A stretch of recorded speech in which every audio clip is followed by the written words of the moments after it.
यमदीपदान कसे करावे?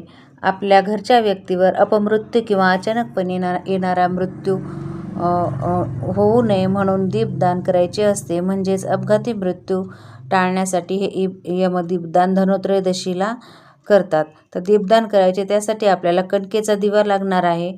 त्या दिवा लागणार आहे आणि ते दिवा बनवते वेळेस जेव्हा कणिक मळतो त्यामध्ये थोडंसं हळद टाकून तो कणिक मळायचा आहे आणि एक मोठा असा गोल कणकेचा दिवा बनवायचा आहे आणि 2 साईडला मुकटे आहेत ते मुकटेही ते साईडला ठेवायचे आहेत आणि नंतर त्यामध्ये तिळाचं तेल आपण वापरू शकतो ते दिवा लावण्यासाठी आणि त्यामध्ये 2 वातीची 1 वात करून वातही लावायची आहे आणि त्यामध्ये परत काळी तीळ थोडेसे टाकायचे आहेत. 1 रुपयाचा नाणं त्यामध्ये टाकायचं आहे आणि त्याला विड्याच्या पानाचं आपल्याला आसन पण आपण दिलेलं आहे आणि द्यायचं आहे किंवा मग आसन विड्याचं पान वगैरे नसेल तर तांदळामध्ये एका प्लेटमध्ये तांदूळ घेऊन त्यावरही दिवा ठेवला तरी चालतो.